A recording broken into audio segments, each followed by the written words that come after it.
یا اللہ ہمارے کمزور مسلمانوں کی ہر جگہ مدد فرما. یا اللہ بیت المقدس کے گوشوں میں ہمارے مسلمانوں کی غیبی مدد فرما. یا اللہ ان کی مدد فرما ان کے دشمنوں کے خلاف. یا اللہ مسجد اقصی کو یہودی ناپاک نجاستوں سے پاک فرما. یا اللہ ظالموں سے باغیوں سے اس مقدس سرزمین کو پاک فرما.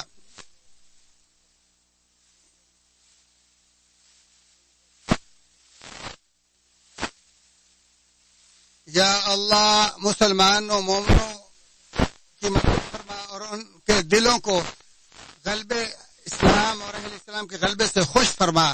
یا اللہ دنیا آخرت کی بھلائیاں عطا فرما اور عذاب نار سے محفوظ فرما. اللہ اکبر لا الہ الا اللہ اللہ اکبر وللہ الحمد.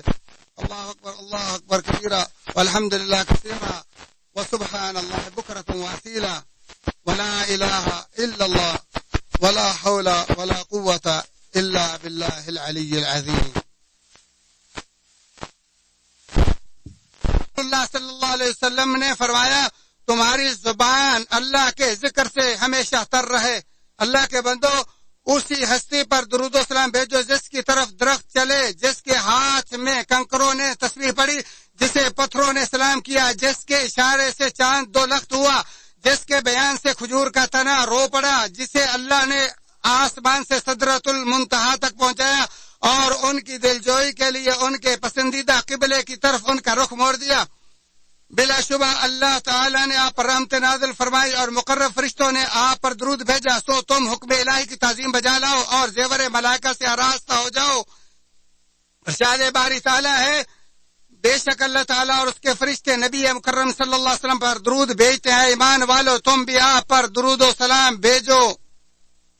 اللہ اے اللہ ہمارے نبی و سردار پر اسی طرح رحمت برکتیں نازل فرما جس طرح تو نے ابراہیم اور ان کے آل و اولاد پر رحمتیں برکتیں نازل فرمائی ہیں.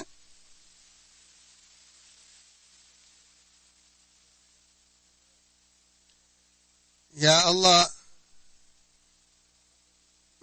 اگلوں پچھلوں میں ہمارے محبوب پر نبی پر سلامتیں نازل فرما. ہر وقت میں ہر لمحے سلامتیں برکتیں نازل فرما.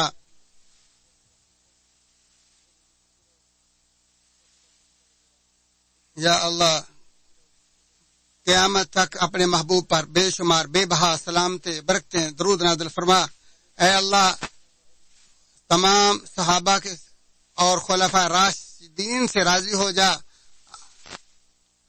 آپ صلی اللہ علیہ وسلم کی ازواج مطہرات اور آپ کے گھر والوں سے راضی ہو جا اور ان کے ساتھ ساتھ صحابہ اور تابعین سے اور ان کے ساتھ ساتھ ہم سے بھی راضی ہو جا. اے اکرم الاکرمین اے اللہ اسلام اور اہل اسلام کو عزت عطا فرما. اے اللہ اسلام اور اہل اسلام کو عزت عطا فرما. اے اللہ اسلام اور اہل اسلام کو عزت عطا فرما. شرک اور اہل شرک کو تباہ کر. دین اور دین کے دشمنوں کو تباہ کر. یا اللہ اس ملک کو اور دیگر تمام اسلامی ممالک کو امن کا اور رخاء کا گہوارہ بنا. یا اللہ ہمارے حکمرانوں کو اور دیگر تمام اسلامی ممالک کے حکمرانوں کو اپنے خوف اپنے رضا کی توفیق عطا فرما.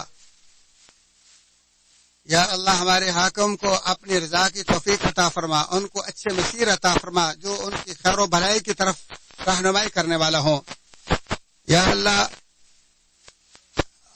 ولی الامر کے ولی عہد کو اور ان کے بھائیوں کو ان کے احباب اور ساتھیوں کو بھی اچھے کاموں کی توفیق عطا فرما. اپنی رضا کے لیے ان کو مسخر فرما. یا اللہ ان کو توفیق عطا فرما کہ تیری شریعت کی بالادستی کو قائم کر سکیں. اے اللہ ہمارے گناہوں کو معاف فرما. ہماری زیادتیوں کو معاف فرما. یا اللہ ہمیں ثابت قدم فرما اور کافروں کے خلاف ہماری مدد فرما. یا اللہ ہمارے اگلے پچھلے اور ظاہری باطنی گناہوں کو معاف فرما. یا اللہ جن کو تو جانتا ہے. یا اللہ تو ہوئی تقدیم و تاخیر کا مالک ہے. یا اللہ تو ہر چیز پر قادر ہے. یا اللہ تیرے سوا کوئی سچا معبود نہیں. ہم ظالم ہیں. یا اللہ ہمارے گناہ معاف کر. تو ارحم الراحمین ہے. اللہ تو سننے والا ہے، جاننے والا ہے۔ اللہ ہماری دعاؤں کو قبول فرما، یا اللہ ہمارے گناہوں کو معاف فرما، ہماری توبہ قبول کر، تو توبہ کو پسند کرنے والا مہربان ہے۔ یا اللہ دین و ملت کے دشمنوں کو تباہ و برباد کر۔